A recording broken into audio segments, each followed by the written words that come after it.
So that's kind of the intersection in my life that I'm at. 40 years old, and I feel like a virgin of life. I just never done anything. Yeah. So I go and get this gear, and it's Christmas Day. Our kids all open their presents. Our wives go into the kitchen to get lunch ready, and he gives me the high sign, and we go down into the basement to where he has this gun room, and that's where I've wrapped up this present for us. And we open the present together.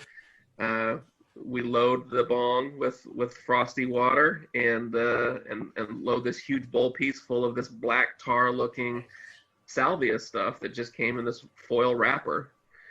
And I just, a lot of my friendship with him was just basically proving, I think, to him that I was man enough to be friends with him in some ways, because he was like this army sergeant that had been everywhere and was killing people in the war, and he was this badass, and I was this, Mormon guy. And so in some ways, I think I volunteered to go first because, I didn't want to go small dicks to the salvia party. And so I volunteered to go first. I hit the bowl piece with a micro torch and just took the biggest hit that I could possibly do.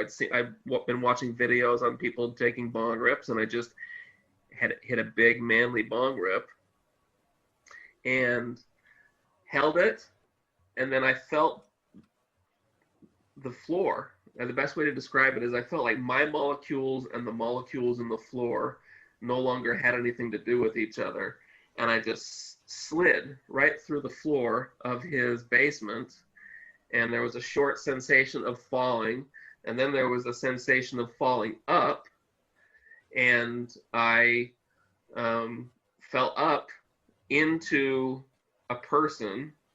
I found myself on the deck of this little water skiing boat, coughing up water, and there were a bunch of guys surrounded me on the deck of this water ski boat who were trying to sit me up and pounding my back and saying, "Man, we thought you drowned," but I didn't know any of them. I was suddenly outside. It was warm. It wasn't Christmas anymore, and I was just what I thought that's what this salvia trip was. So I was just looking around and amazed at how real everything was. I mean, it was as real as this.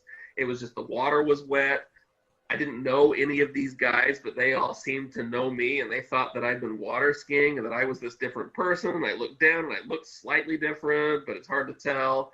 And I just start laughing. I just start laughing and telling all of these guys that none of this is real, and that I'm having a salvia trip, and I'm in witness protection in Alaska, and I'm in my friend's basement, and it's Christmas time, and I'm saying this stuff to these guys, and as I start to tell them this stuff, they get this very worried look on their face, and they're just like, holy shit, and they take the water ski boat back to the dock. They don't even take the time to load it onto the trailer. We just all jump into their pickup truck, and they drive me to this urgent care facility where I go in, and they tell the doctor, they're like, "Hey, our friend was water skiing with us. He fell off his board and was floating face down for a while. By the time we could circle back with the boat and pick him up, he probably had his face underwater for about 3 minutes. And now he doesn't remember any of us. He says that, he lives in Alaska, and that he's Mormon, and that he's in witness protection, and that it's Christmas time." And the doctor's like, well, that's, so they shine lights in my eyes, and they have me cross my legs and hit my knee with a rubber hammer, and they test all of my, they test my blood oxygen, and they just do all of the rudimentary things to listen to my lungs. And the doctor says, well, he's fine medically, and true medical amnesia is really rare, almost unheard of. So he'll probably remember everything by morning. So take him home and put him to bed. He hasn't got a concussion, and if it persists, call us tomorrow. So they take me. I'm still freaking. It's been hours now at this point. It's been hours. I can't believe how long this salvia trip is lasting. I'm like wondering what's happening, in Alaska, what my family is saying. Am I missing Christmas dinner? Is my Mormon family freaking out because surely they've discovered now that I've been doing drugs if it's gone on for 5 hours. So my new friends, none of whom I remember, but all of whom claim that they went to school with me my entire life, take me back to this shitty little apartment that I apparently live in and use the keys that were in my jeans to unlock the door, take me into this little apartment where there are my belongings, you know, with clothes that fit me, pictures of me, some of them with these guys on the wall, old yearbooks, and they just say, okay, we'll see you tomorrow, try to remember us, ha ha ha, and they leave. And I just sit there on the couch and wait for the Salvia trip to end. You know, I'm looking through old yearbooks, looking at pictures of myself, and it's real. Nothing is psychedelic. There are no trippy, you know, there are no tracers, there's no colors. It's just a normal fucking Tuesday. That's fucking scary. And I live in Tyler. Tyler, Texas is the name of this town. It's a place it's a real town, but I had never been there before. Yeah. And I just lived in Tyler, Texas. So I drift off to sleep on the couch looking at yearbooks. I wake up to the sound of pounding on the door, and the same friend that dropped me off the night before comes in and says, you didn't come to work, come on, get dressed, we got to take you to work. He throws some clothes on me, throws me in his pickup truck and takes me to this farm where I work supervising migrant labor. And I just stand there with a clipboard in my hand all day long with a bemused look on my face, just telling everybody who will listen that I'm not real and they're not real and this isn't really happening, and I live in Alaska and I'm Mormon and I'm in witness protection, and so all this crazy shit. And they all just kind of try to laugh it off. But I'm starting to get worried that it's been a really long time. It's been now 24 hours since I've been in this trip. I'm thinking I must be in the hospital in real life. I must have had some sort of a reaction. Yeah. So he takes me home from my day of work and puts me to bed again. And I sit there on top of the bed, just worried, wanting it to be over, like right now, worried that what's going on, worried that I'm in a coma. Did I die? Is this limbo? You know, because I'm a very religious person at this point still in my life. And you know, like when you're dreaming, they say like, name a time in a dream ever you've seen your phone. Did you have a phone in this? Yeah. Everything. Phone? I paid a phone. I fucking voted. I paid taxes. I had a fucking cable bill. Who's the president?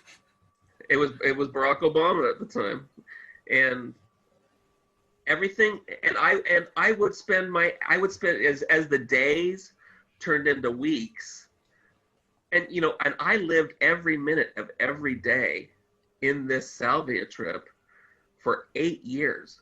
And at this point, I had never heard of Salvia. So if I had ever done what you're doing and looked up, there are stories on the internet of people getting stuck as a coat of paint on a barn for 30 years. And they feel every single day of that 30 years being stuck as a coat of paint. So in some ways, I got off easy.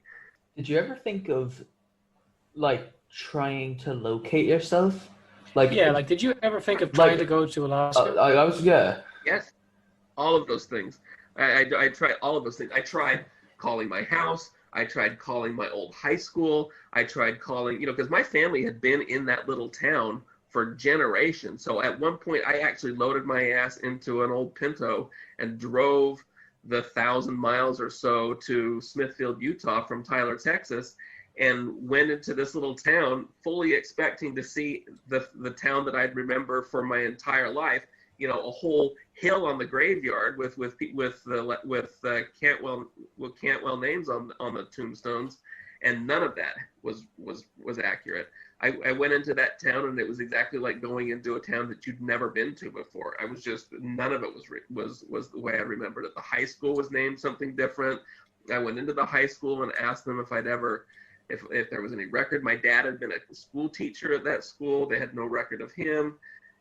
So it's just, it was kind of like you were someone else and your entire family never existed. Yes. So it was exactly as my new friends in Tyler, my old friends in Tyler were telling me.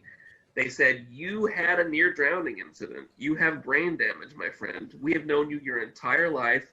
You've never been Mormon. Your family were Methodists. And you were never in witness protection. To our knowledge, you've never been to Alaska. It's just some sort of a fantasy that happened when you were without oxygen. And everybody in this town told me this same story. Everybody at the grocery store would come up to me and say, I know you don't remember us because of your accident, but I was your teacher in 2nd grade and you were a nice little boy. And my name is Mrs. Eskelson. And, so everybody in this town to a person was telling me that they had remembered me for the last 40 years of my life. And faced with that as evidence and all of the evidence that I could find on the internet, everywhere else, there was no evidence of the Steve Cantwell that was involved in witness protection. And there was no evidence of my family members, So eventually, at about the 4-year mark, I slowly decided that I had imagined my entire family and my entire life, and that I actually had brain damage, and it caused me to forget all of my friends in this town called Tyler that loved me very much and were very patient with my brain damage. But I, rather than just trying to push everybody away because I thought that they were imaginary, at about the halfway mark somewhere, I started to hang out with my friends and to take them up on offers to go camping and to, we would play, we had this little, they would play guitars and stuff like that after work, and we would just sort of jam, and it sort of turned into a band. And I like when they dropped me off in my apartment in Tyler, there was a ukulele on the couch, and I had not played ukulele before this, but when I picked up the ukulele, I knew how to play the ukulele. My fingers knew the places to go on the strings. I didn't know the names of any of the chords, but my fingers knew where all the chords were, and that was trippy. But I eventually started playing the ukulele with them after work, and we formed a band called Electric Watermelon, and it never turned, nothing ever came of it, but we would play mostly backyard parties. We played a couple of weddings, and we played at the fair and the rodeo one time. So, but it was mostly the camaraderie. It was the fact that I was accepting the fact that I was actually in Tyler, Texas, and that I was not trying to get back to this family that I thought that I had in this marriage of 21 years. I've just accepted the fact that I never got married. I was just hanging out with all of my friends from high school that also never got married. We all worked at this apple orchard together, and that just became my life. And so the last 4 years of my time in Tyler were actually quite nice. I sometimes I would quietly mourn my family. It would always puzzle me. I would sit at night in my house sometimes and watch old movies and television shows that I remembered watching with my family. I had specific memories of these old movies, and it puzzled me that I could remember the plot line for this movie and remember, sitting there next to my daughter during a Disney cartoon, and I could remember listening to her laugh at this movie, but I was trying to wrap my head around the fact that my daughter was imaginary and that my brain was just remembering, Mulan because I'd seen it before my accident. So that kind of shit always fucked with my head a little bit, but eventually I just kind of learned to just accept it as a phenomenon and just kind of shrug my shoulders I also knew a ridiculous amount of things about Mormonism, which I could not contend with.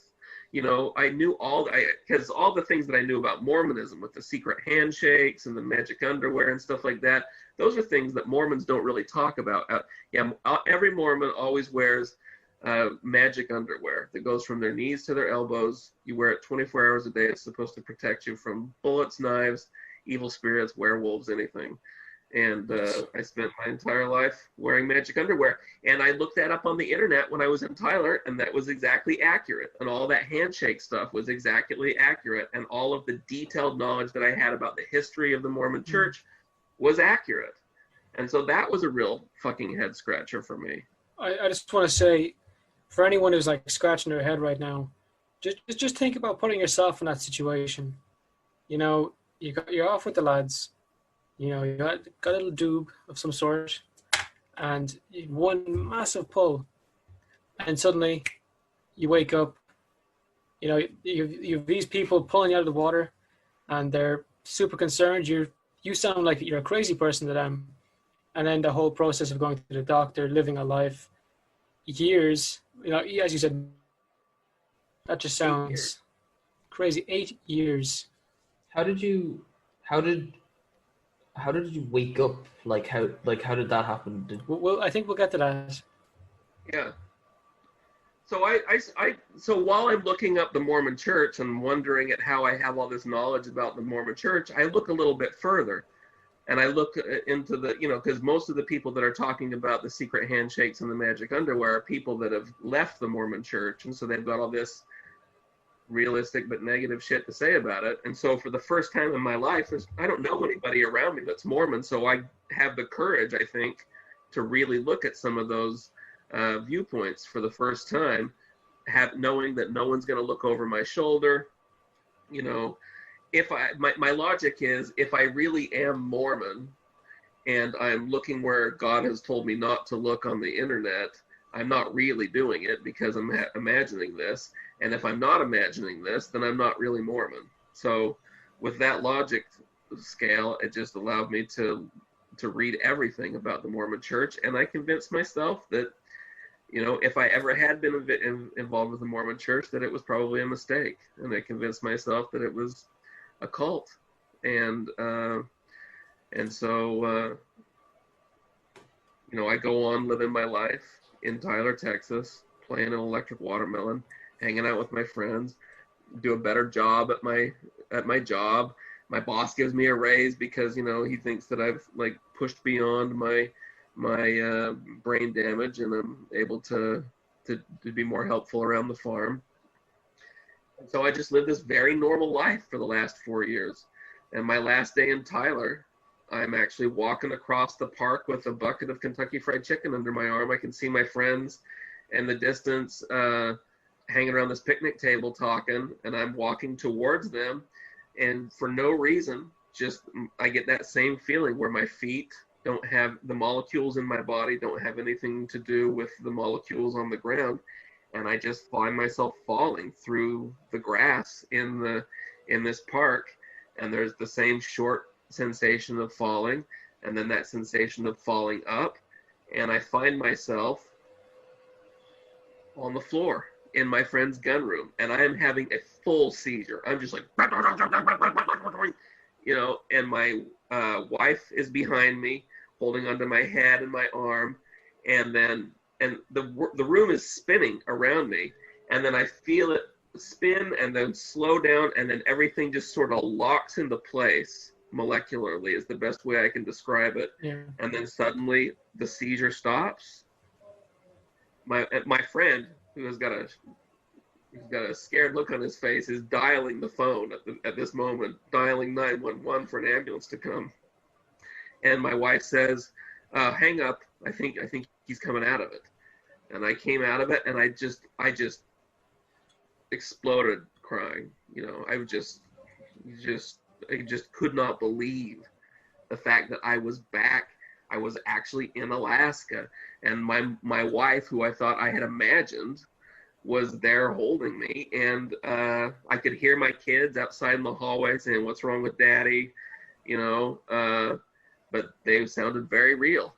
And I had pissed myself all over the floor, but I just started blabbering to both of them and telling them this story of the last 8 years of my life. And, "Oh my God, I thought I imagined you." And I'm just talking a million miles an hour. And she's like, "Shut up, you're ruining Christmas. I can't believe you were down here doing drugs." And so my friend lends me a pair of sweatpants and lets me go into the guest bathroom and wash the piss off of me so that I can come up and eat Christmas dinner with the family. I doubt you were very hungry. I felt like I hadn't eaten in 8 years.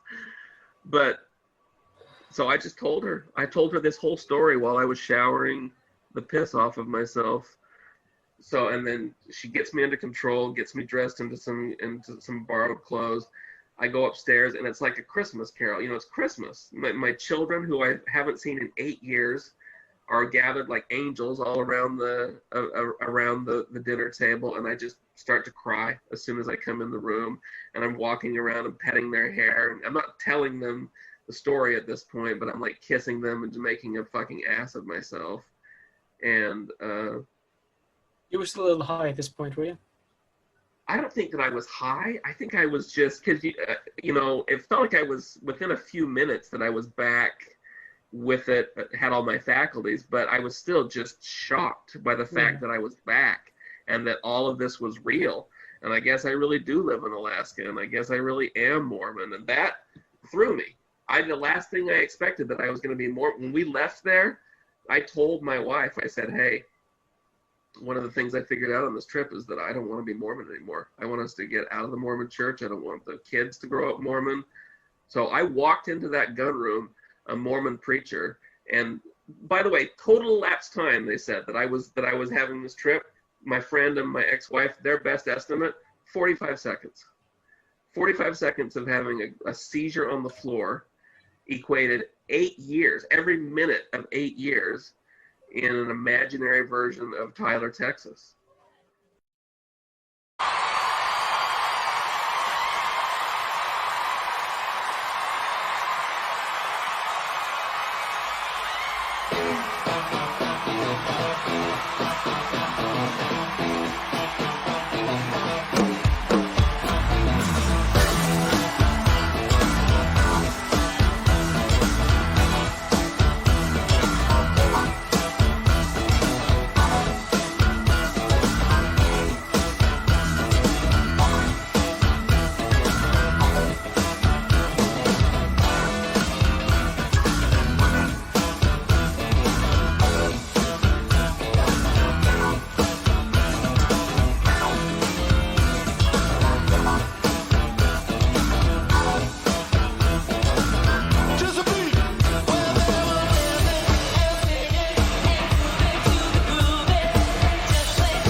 So that's kind of the intersection